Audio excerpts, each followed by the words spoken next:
I am Ashley Lovell. I am the author of many, many books.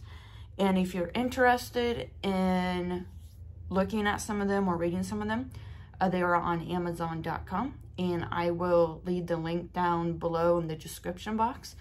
So I woke up early this morning and I got this crazy idea. And I'm working on the murder mystery book, Summer Flowers. And I knew I was going to be working like on the ending of it. I want to just get the ending done so I can start going back into the book further in the book where, you know, the middle part that isn't all the way finished.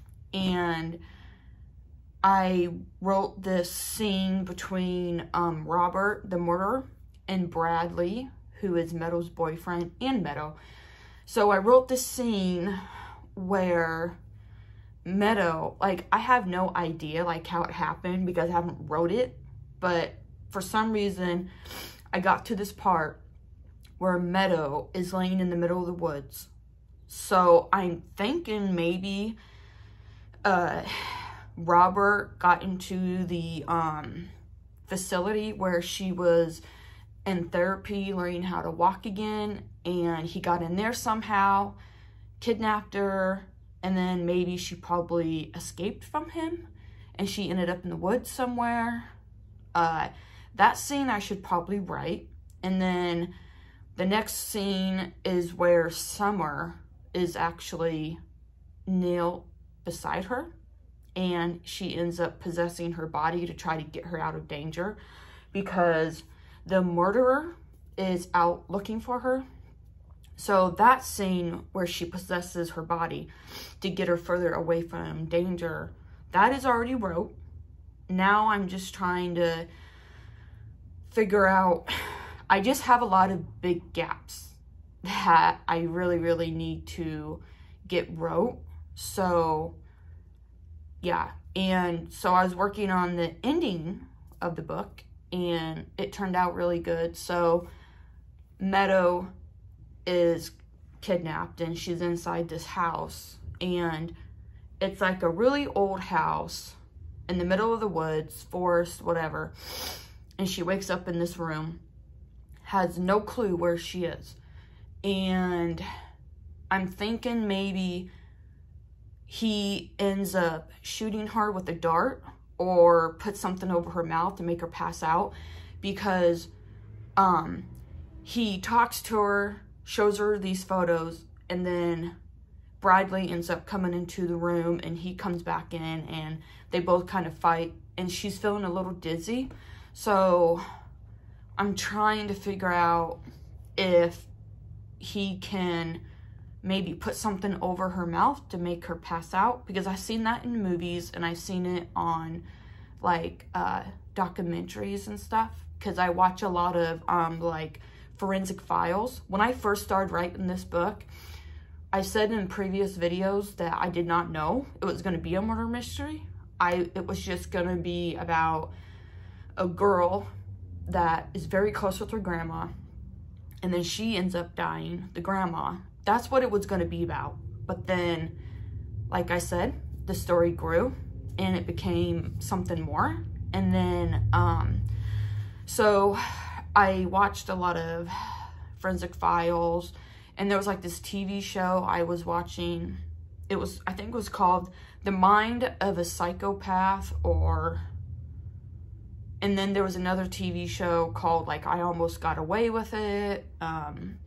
So I've been watching like all of these TV shows just because I'm writing this book. That's what I do when I'm writing a book. I will watch different types of TV shows or documentaries on a book that I'm writing. So yes, I'm having a lot of fun with the book, and I am going to be a little bit sad after I finish the book, because like each book I write, I get so close with every single character. Even like with my Keeper of Souls series, even though Inga was a witch and she was evil, there was still some good in her, and I really missed writing her character because, like, in a way I felt bad for her. And it doesn't matter what your character's done, they always have like a backstory, and it could be sad or devastating or just upsetting. And I just really, when I finish a book or a series, I just miss all of my characters, and I hope I can do like a spin-off series like where they're at today, which I do have a few ideas for the Keeper Soul series. I just haven't gotten to it yet. So anyways, back to the murder book. So I am working on the ending. So now I think I got most of the ending done. The part that I just told you is almost complete. And then I need to write the part where she's at the facility and she wakes up in the middle of the night and there's like a man standing over her, and it's actually Robert the murderer. And there is actually like a big secret being revealed, like sorta towards the end, which I think is chapter, let me look, chapter 44, towards the end. So I am like, I hope everybody likes it. I like to do that too, reveal secrets, you know, throughout the book or a series. Sometimes when I write a series, I will leave questions like unanswered or things unanswered, and then I will answer those into the next book. So I need to find the part where I think I might put it right here.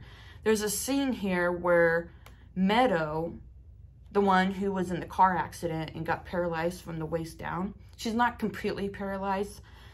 She'll walk again, but she just has to get the use of her legs back because I think she fractured her spine, maybe.